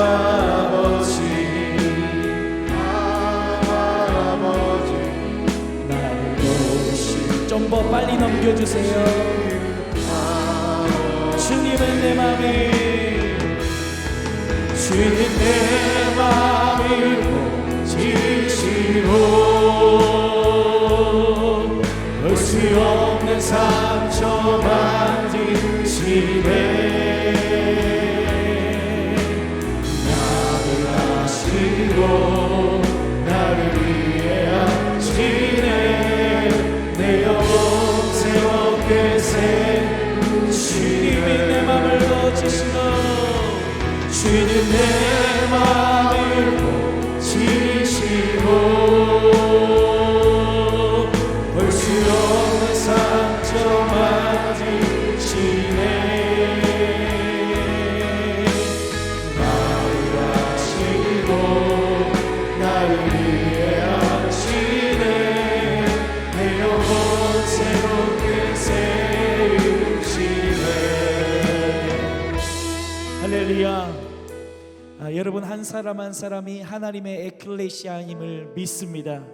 하나님께 불러냄을 받은 자인 줄 믿습니다. 우리 같이 한번 옆 사람에게 이렇게 선포합시다. 당신이 교회입니다.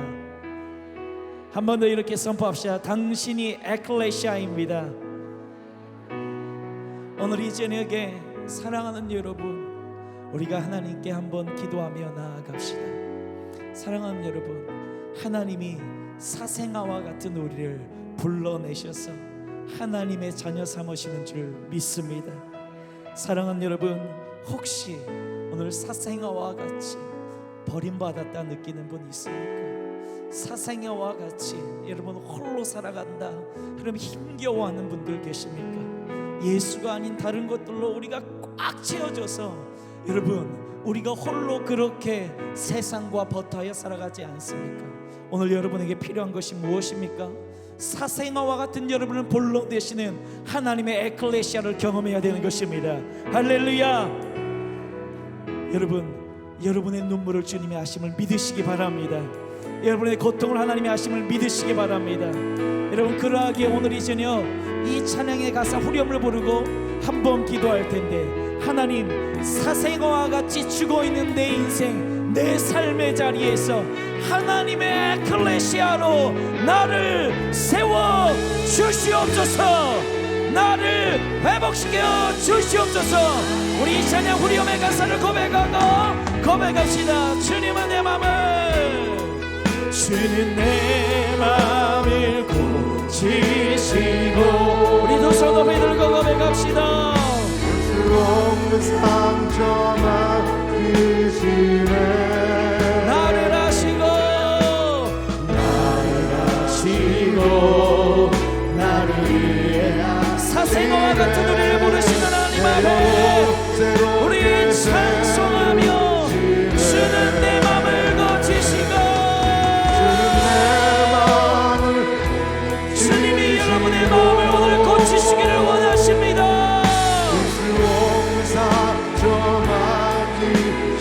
아멘. 나를 아시고 나를 위해 한 번 더 사생과 같은 우리를 불러내신 하나님 앞에 주는 내 맘을 고치시고, 주는 내 맘을 고치시고,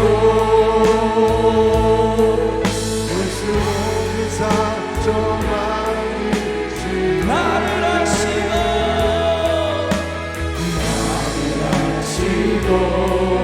나를 위해 하시네. 내 영혼 새롭게 세우. 오늘 이 저녁에 사랑하는 여러분 함께 기도할 때, 주님 오늘 이 저녁에 내 마음을 고쳐 주시옵소서, 내 인생 고쳐 주시옵소서, 우리 가정 고쳐 주시옵소서, 사생과 같은 우리 인생 에클레시아 되게 하여 주시옵소서, 하나님의 자녀 되게 하여 주시옵소서. 성령님 임하소서. 주여 한번 찍어 기도합니다. 주여.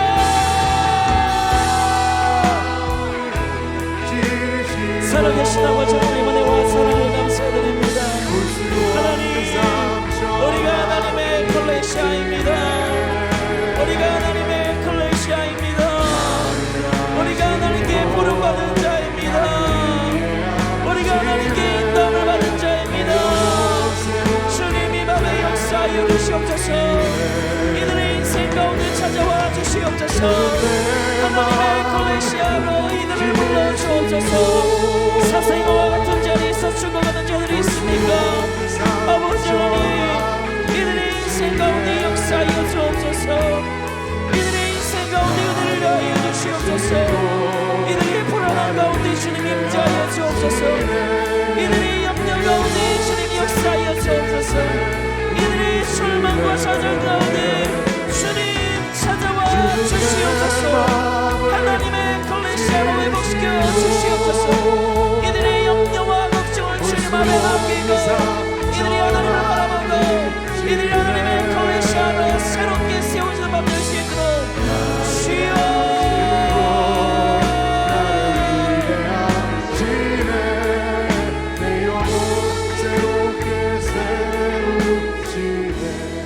한 번 더 기도할 때 사랑하는 여러분, 교회에 주는 첫 번째 약속이 무엇입니까? 음부의 권세가 이기지 못하는 것입니다. 여러분 죽음이 여러분을 이기지 못하는 것입니다. 불안이 여러분을 이길 수 없습니다. 절망이 여러분을 이겨낼 수 없습니다. 좌절이 여러분을 이겨낼 수 없습니다. 왜냐하면 하나님이 덮는 자가 되어주시기 때문입니다. 하나님이 여러분 인생에 덮는 배필이 되어주심을 믿으시기 바랍니다. 오늘 이전에 기도할 때 사랑하는 여러분, 여러분의 인생 가운데는 치명적인 문제들이 있지 않습니까? 불안함이 있지 않습니까? 좌절이 있지 않습니까? 절망이 있지 않습니까? 걱정이 있지 않습니까? 근심이 있지 않습니까? 우리 가정 가운데 문제가 있지 않습니까? 하나님 그 모든 죽음을 이겨내게 하여 주시옵소서. 테텔레스타이 모든 것을 다 이루신 그리스도 안에서 죽음을 이겨내는 우리 가정 내가 되게 하여 주시옵소서. 오늘 특별히 사별하신 분들, 홀로 사시는 분들, 그리고 독신으로 사시는 분들, 사랑하는 여러분, 여러분에게 축복하고 싶습니다. 하나님이 여러분의 돕는 배필이 됨을 믿으시기 바랍니다. 하나님이 여러분의 돕는 배필이 됨을 위로가 되시길 바랍니다. 주님, 죽음을 이겨내고 하나님의 은혜를 오늘 성도들이 경험하게 하여 주옵소서. 교회에게 주는 이 축복을 누리게 하여 주시옵소서. 주여 한번 외치고 기도합니다. 주여,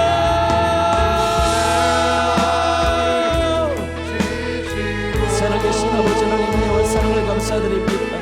하나님, 죽음을 이겨내신 예수 그리스도, 하나님 음부의 권세가 우리를 이기지 못합니다.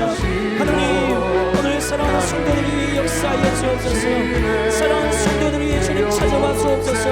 사랑하는 성도들 가운데 주님 임재하여 주시되, 아버지 하나님, 우리가 죄가 하나님 앞에서 겪고 있는 불안과 염려의 문제가 있습니다. 절망이 있습니다. 좌절이 있습니다. 눈물이 있습니다. 아픔이 있습니다. 고통이 있습니다. 염려가 있습니다. 오늘 이 저녁에 찾아와 주옵소서. 오늘 이 저녁에 임재하여 주옵소서. 오늘 이 저녁에 내 마음을 주장하여 주옵소서. 아버지 하나님, 사별과 아버지 또 다른 문제로 아버지 욕심을 살아가는 자들이 있습니까? 하나님이 이들의 돕는 배필이 되어 주옵소서. 하나님이 이들의 돕는 배필이 되어 주옵소서. 하나님이 이들의 돕는 배필이 되어 주옵소서. 하나님이 이들의 돕는 배필이 되어 주옵소서. 하나님이 이들의 인생 가운데 주님 역사하여 주옵소서. 하나님이 이들의 인생 가운데 하나님의 거룩한 능력을, 하나님의 임재를, 하나님의 충만한 권능을 주님 부어주시옵소서. 주님 그리스도로 충만한 교회 될 수 있도록 주여 역사하여 주시옵소서.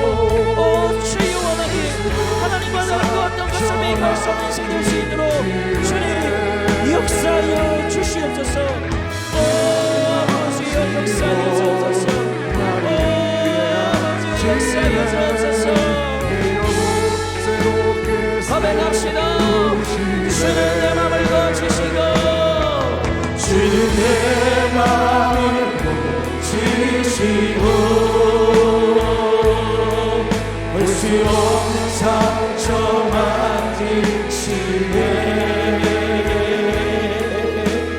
나를 아시고 나를 위해 아시네. 내 영혼 새롭게 세우 주님은 내 맘을 거치시고, 주는 내 맘을 거치시고, 볼 수 없는 상처 만지시네. 나를 아시고 나를 위해 아시네. 내 영혼 새롭게 세우시네. 오늘 목사님의 말씀을 한 가지 기억하며 한 번 더 기도했으면 좋겠습니다. 사랑하는 여러분, 행복이 하나님 행복의 핵심에 대해서 정의할 때 관계라고 이야기했습니다. 그리스도인의 관계의 핵심이 누구입니까? 삼위 하나님인 줄 믿으시기 바랍니다. 그리스도인인 줄, 그리스도임을 믿으시기 바랍니다. 오늘 이 저녁에 여러분 이 관계를 두고 함께 기도했으면 좋겠습니다. 하나님, 우리 가정이 그리스도로 충만한 가정, 하나님과 충만한 관계 맺는 가정 되게 하여 주옵소서. 하나님, 우리가 속한 셀그룹과 구역 모임이 하나님으로 충만한, 하나님과의 관계로 충만한 그런 관계가 있는 소그룹 되게 하여 주시옵소서. 여러분의 교회를 두고 기도합시다. 진영중앙교회가, 진영교회가, 신정교회가, 그리고 한가족교회가, 신청교회가, 그리고 본산교회가 하나님과의 관계가 충만한 교회 되게 하여 주시옵소서. 그런 가정들 되게 하여 주옵소서. 그런 소그룹들 되게 하여 주시옵소서. 주여 한번 외치고 기도합니다. 주여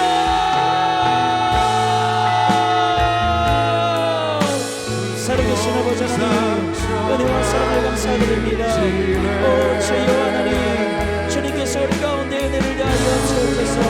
우리 가운데 은혜를 다하여 주옵소서. 우리 가운데 은혜를 다하여 주옵소서.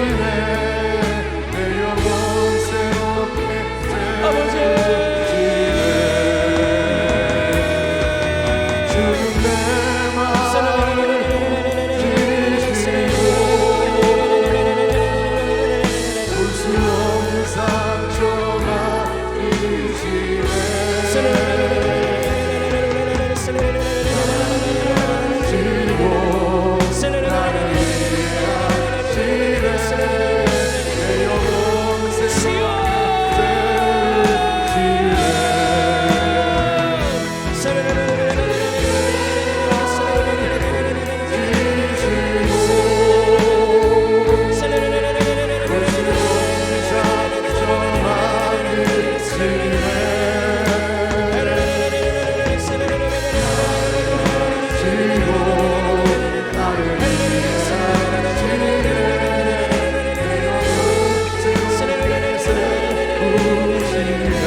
우리 인생 가운데 역사하여 주시옵소서.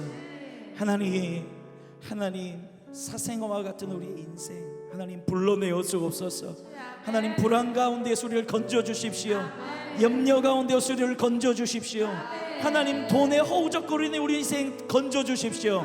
하나님 돈을 지배하는 인생 살아가게 하여 주옵소서. 오히려 세상을 이기는 삶 살아가게 하여 주옵소서.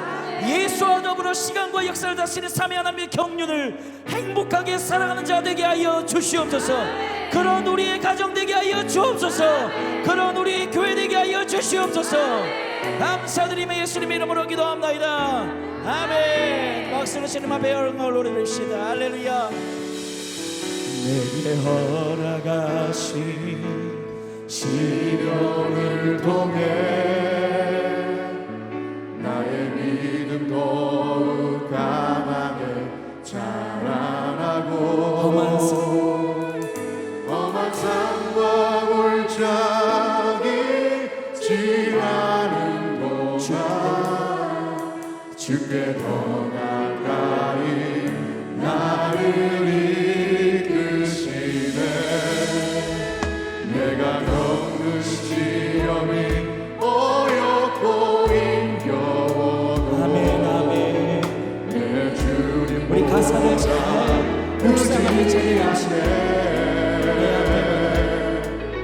내 앞에 나다가 달라지지 않으며 주가 나로 바다위 나는 믿네. 주의 능력으로 나는 믿네. 주의 능력으로 당당히 나가리라. 주와 함께 싸워 승리하리라. 날마다 믿음으로 나 살아가리. 시간을 통하여 내게 허락하신 시련을 통해 여러분의 믿음을 더욱 강하게 자라나게 하시고 더욱 강하게 오늘 주님 앞으로 나오십시오. 험한 산과 골짜기 부모님 여러분을 지키지 않습니다. 주님이 우리를 이끄십니다. 나를 이끄시네. 내가 겪는 내가 겪는 시험이 어렵고 여러분 믿으십시오. 주님보다 그 문제가 크지 않습니다. 보나 크지 않네. 우리 앞에 바다가 갈라지지 않으며 여러분 주님이 우리를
주와 함께 싸워 승리하리라.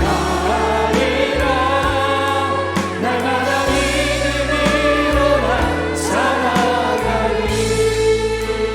여러분, 오늘 이 저녁에 조금 더 깊은 기도의 자리로 나아가기를 여러분 도전합니다. 사랑하는 여러분, 우리가 이곳에서 말씀을 듣고 은혜를 받지만 여러분 삶으로 내려가면 여전히 여러분 시련이 있습니다. 여러분 여전히 염려가 있을 겁니다. 여러분 여전히 걱정이 있을 겁니다. 여러분 여전히 문제가 있을 겁니다. 여전히 그러한 문제들이 여러분으로 하여금 생을 제대로 살아가지 못하게 만들 것입니다. 그럼 목사님이 도전한 것이 무엇입니까? 사랑하는 여러분, 말씀과 기도로 세상과 싸워 이겨내야 되는 것입니다. 그래서 우리 믿음의 선배들이 무엇으로 이야기합니까? 믿음의 방편을 이렇게 이야기합니다. 믿음으로 세상과 싸우는 방법을 이렇게 이야기합니다. 말씀과 기도라고 이야기합니다. 사랑하는 여러분, 같이 한번 기도할 때 주님, 이 산을 내려가면, 이 교회를 내려가면 문제가 또다시 닥치게 될 텐데 하나님 바로 그때 말씀과 기도로 세상과 싸워 이겨내는 그리스도인 되게 하여 주시옵소서. 말씀과 기도로 세상을 이겨내게 하여 주시옵소서. 저희 한번에 지금 기도합니다. 주여, 살아계신 아버지 하나님, 은혜와 사랑을 감사드립니다. 사랑하는 성도들이 산을 이뤄가지만 하나님의 사역을 이루는 여전히 염려가 있을 것입니다. 여전히 고통이 있을 것입니다. 여전히 눈물이 있을 것입니다. 여전히 상처가 있을 것입니다. 여전히 아버지 하나님의 슬픔이 있을 것입니다. 그러나 주님 이것을 이겨내는 방법이 무엇이라 합니까? 말씀과 기도라고 말씀하십니다. 말씀과 기도로 세워지는 하나님의 교회 될 수 있는 목회자의 인생 될 수 있는 축복하여 주옵소서. 성령이 말씀과 기도로 인해 인생을 축복하여 주옵소서. 성령이 말씀과 기도로 인해 인생을 인도하여 주옵소서. 성령이 말씀과 기도로 인생을 강건하게 하옵소서. 말씀과 기도로 하나님의 인도하심을 받는 하나님의 신실한 백성들을 유시도록 주여.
사랑하는 여러분, 교회에게 주신 두 번째 축복이 무엇입니까? 여러분, 혁명적인 모습으로 세상 가운데 교회가 드러나야 되는 것입니다. 저 친구 왜 저래? 이런 인생으로 주님 우리를 부르신 것입니다. 뜻이 하늘에서 이루어진 것과 같이 땅에서 이루어지는 인생을 살아가기로 주님이 우리를 불러내어 주신 것입니다. 오늘 사랑하는 여러분, 여러분 인생 가운데 여러분 바로 이 기도의 제목이 유일한 기도 제목이 되었으면 좋겠습니다. 뜻이 하늘에서 이루어진 것과 같이 땅에서 이루어지는 인생 살아가게 축복하여 주시옵소서. 그런 혁명적인 교회로 우리 교회가 세워지게 하여 주시옵소서. 한 번 더 기도할 때에는 마지막으로 우리 중보의 기도를 했으면 좋겠습니다. 오늘 우리 진영조항교회 우리 서른정 집사님의 조카인 이서안을 두고 기도해 주십시오. 화면에 나와 있는 아이입니다. 4살짜리 아이인데 6차의 항암 치료 끝에 또다시 병이 재발되어서 백혈병으로 이런 고수 이식을 또 1월에 앞두고 있습니다. 하나님, 이 어린 생명, 하나님 집에 있는 날들보다 병원에 있는 세월이 더 많은 이 아이, 이 어린아이 주님 살려 주옵소서. 오늘 성도의 기도를 사용하여 주시옵소서. 하나님이 알 수 있다면 이 아이를 고쳐 주시옵소서. 오늘 혁명적인 교회로 우리 교회가 드러나게 해달라고, 사랑하는 아이 질병을 고쳐 주시라고 마지막으로 주여 한번 외치고 기도합니다. 주여.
살아계신 아버지 하나님, 은혜와 사랑을 감사드립니다.